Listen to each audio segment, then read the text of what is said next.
Kakapasok lang, grabe to. Walang nagawa si Raffy Tulfo sa matinding utos ni VP Sara Sen Bato.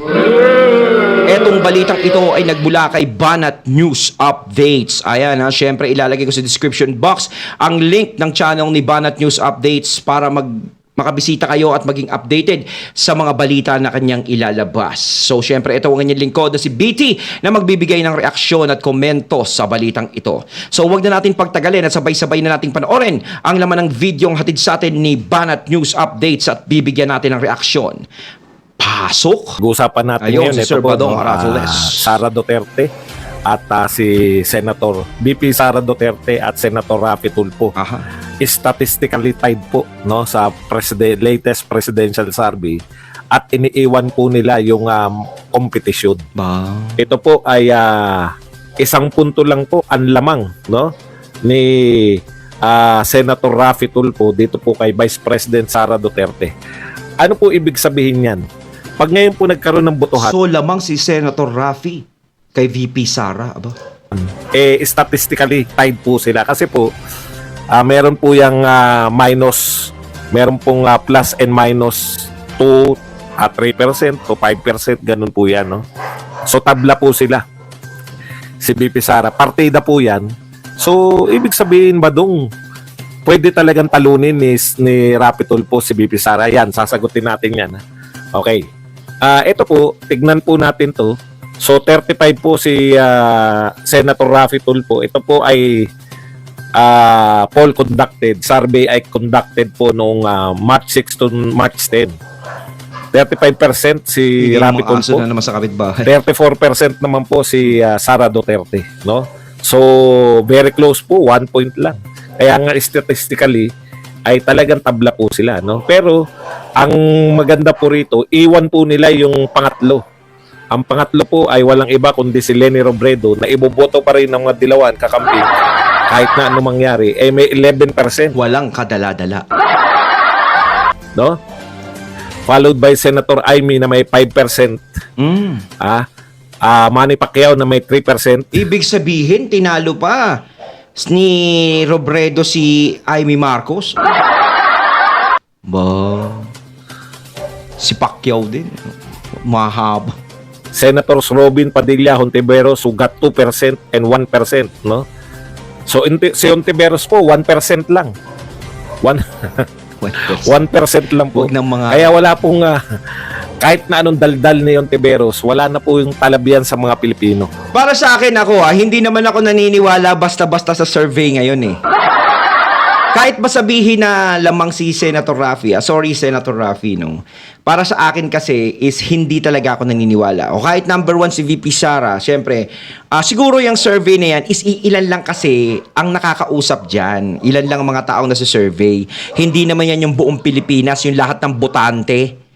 Mas naniniwala ako kapag nandiyadyaan na yung eleksyon.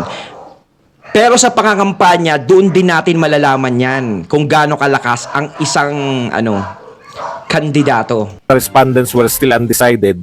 At yung tatanungin niyo, syempre, nasan si Martin Romualdez? Ito po, other politicos mentioned by the respondents as potential presidential candidate. O kapit kayo, baka may pag-asa yung mga loyalista at mga tambalos-los vloggers. Baka may pag-asa yung inyong pambato. Si Martin Romualdez, ilang porsyento? Ayan. Speaker Martin Romualdez, Rodrigo Duterte, Manila Mayor Isko Moreno, wala pa pong 1%. Ayan po, wala pang 1%. Ilan na nga uli si Tulfo? 35%. Si VP Sara, 34%. Opo, kahit po malayo yan. Ano po ba magagawa natin? Hindi naman ako nagpa-survey. Bakit kayo sa akin umaangal? Malayo pa ang 2028. Edgardo Rada. Oo. Tama, no? Talagang lalabas yan sa tunay na eleksyon. Kung sino talaga ang mananalo dahil dun lalabas lahat ng makasara, makatulpo o anuman kung ganong karami yung mga taong sumusuporta sa kanila. 'Di ba? Hindi sa mga survey ngayon malalaman yan dahil malayo pa yung eleksyon. Kaya hindi ako masyadong nagre-rely diyan o kampante na kung sino man ang lamang sa kanila. 'Di ba? Dahil ang tunay na pagtutuos ay sa 2028 pa. Talagang malayo pa. ano ngayon? Kasalanan ko ba kung naglabas sila ng survey? Binabalita po natin. Kasi kung tutuusin meron sa survey na lumalabas na akala mo ang taas-taas niya na sa survey. Pero kapag dumating yung eleksyon, yung mataas na yun is bumababa.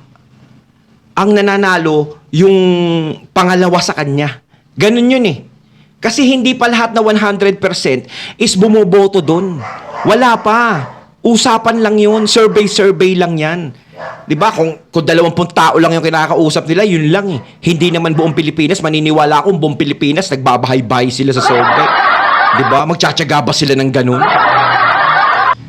Lumabas na survey, wag po kayong kulang kayo. Yan ang problema niyo. Pati survey na hindi naman kayo kasama. Hindi naman tayo kasama. Malayo pa. Wag po kayong mag-alala. Pag malapit na. Pag malapit na po ang survey, ang presidential election, huwag kayong mag-alala. Iiwan sila lahat ni VP Sara Duterte. Gigil Doon lang. kasi Layo magkakaalaman pa yan eh. May pag-asa pa si Martin. Wala pang 1% ngayon. May pag-asa pa yun. Hindi natin alam kung may pag-asa. Kasi kung tutuusin syempre yung mga nababato sa kanya, yung mga nagagawa niyang kahit sabihin mong gumagawa siya ng maganda, pinapakita niya sa mga tao is medyo lumalamang pa rin yung mga issues na naibabato sa kanya. Lalo na yung ginagawa niya sa mga Duterte. Yun ang lumalabas. Syempre, ang mga tao nakikita nila yan eh. Hindi naman bulag yung mga tao o nagbibingi-bingihan. 'Di ba? Alam nila kung ano ang nangyayari sa bansa natin. Kaya importante rin yung may mga ganito na nalalaman natin kung ano talaga ang tunay, kung sino ang totoo at hindi. 'Di ba? Kasi hindi katulad dati, nagre-relay lang tayo sa telebisyon, 'di ba? Kaya ang nangyayari sa atin, naku, plakda. Oh. Ngayon, medyo nagkakaroon na tayo ng konting kaalaman sa mga nangyayari ngayon. Ang ingay talaga ng mga aso ng kapitbahay namin. Grabe. Okay. Pag ganitong oras. Ganun, habang merong pag-asa, okay, ano po ibig sabihin nitong survey na to? No? Dalawa lang po ang may pag-asa na manalo. Si Rapi Tulfo at saka si VP Sara. At pag yan, makinig kayo pag yan trend na yan ay nagtuloy, one-on-one, Sara Duterte at Rapi Tulfo, wala po tayong kakabakabay, no? Kasi habang tumatagal, na-expose po ni Rapi Tulfo yung kanya sarili. Sa totoo lang po, bugbog na po si VP Sara ng paninira. Hindi pa po nagsisimula na masiraan si Rapi Tulfo. Di ba? Kala nyo, dilawan, Eto na ngayon, nakita na ng dilawan. Pangatlo si Lenny, Puta, pag tinira natin to si Rapi Tulfo, kasi si Sara Duterte, wala na Binugbog nila sa kakatira Ano ngayon ang pwede nilang gawin? Kinakailangan makuha natin. Makasibak tayo sa supporter ni Tulfo. Sisiraan nila si Tulfo. Parang yung ginawa nila ngayon, kay Isko, di ba? Parang kampante sila na kapag nasira nila si Tulfo, aakyat ngayon si Lenny. O magiging VP tapos Lenny, di ba? Parang ganun. Kaya nga si VP Sara is ginigisa din nila ng ganun kasi malakas ang fighting spirit nila na pang-apat si Senator Amy. Di ba? Lamang pa si Lenny sa kanya. So may posibilidad na kapag nawala sa eksena si Tulfo at si VP Sara, malamang ayun na. Balik hayahay na sila. Tignan natin kung magagawa niyo uli. Di ba? Si Isko, ang taas na Isko, pangatlo yata si Isko Nung nagsimula yung mga survey. Makikita po natin yan. Kaso wala pa pong siya tumitira issue, kay Rapi Tulfo. Alam ko na yung mga ipantitira ng dilawan. Kunwari, hindi natin sinusulsulan yung mga dilawan. Halimbawa po, nakita kasi nila, may pag-asa si Lenny. Kasi nagsimula si Lenny 1% noon. Naging second, di ba? Ngayon, 11%. May pag-asa si Lenny na mag-second. Ano mga pwedeng ipantira kay Tulfo? Alam na, di ba? Ngayon pa lang, para nahiwagaan na tayo sa... Lalo na si Tulfo, nai-issue sa mga teachers, di ba? Naku. Sa paano siya mag-conduct, no? Paano siya mag-conduct ng investigasyon. Nakikita nyo naman, grand yung bigla siyang natatahimik. Kinakailangan may magandang result. Total, gusto mo na yan Kinakailangan yung resulta ng investigasyon mo sa loto ay kapanipaniwala sa mga tao kasi ngayon pa lang Ha? Yung resulta ng loto. Hindi ko kayo sinasabihan ng gagawin nyo, mga dilawan. Hindi ko kayo inuudyokan.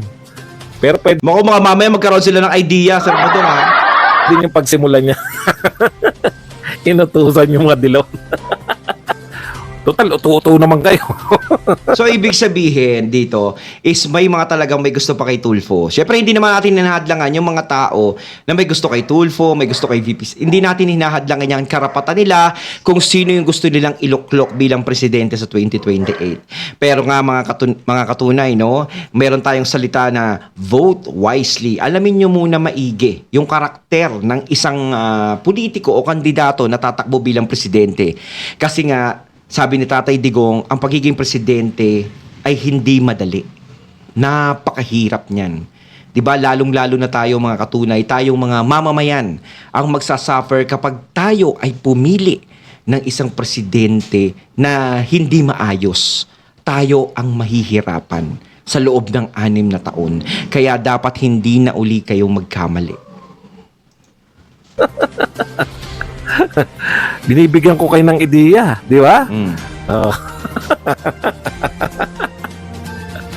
Binibigyan ko kayo ng ideya. Kinakailangan syempre, nag-iimbestiga ka eh. Siya ba yung chairman? Siya yung chairman ng sa loto, di ba? Yung matama sa loto, siya yung pangunahin nag-iimbestiga doon, di ba? Siya yung chairman nun. I-correct niyo lang ako, baka hindi naman siya, hindi sila ang chairman, ha? Eh, kung ikaw ang chairman yan, kinakailangan may matinong daming issue sa milyonaryo. Ha? Kinakailangan may resulta po yan. Kasi pag wala resulta yan. Pero may chismis sa PCSO, talagang kumukonti na lang ba ang mga nananaya sa loto ngayon? Dahil syempre natatakot na sila sa nangyayari. Na tipong kahit tumaya ka, parang wala daw nangyayari. May mga nakakausap tayo dito eh. Noon lang mga tumataya sa loto kasi tayo mga nakikichismis-chismis tayo sa kanila eh. Totoo ba yung mga katunay? Kayo, tumataya pa ba kayo ng loto hanggang ngayon? Dilawan, pasok! Kasi si BP Sara, dumaan na sa dumadaan, kasalukuyan, solid. No? Ayan, inayos na natin. Bakit pagpabor sa kandidato nyo, naniniwala kayo sa survey, pero pagpabor kay Sara Duterte, hindi kayo naniniwala?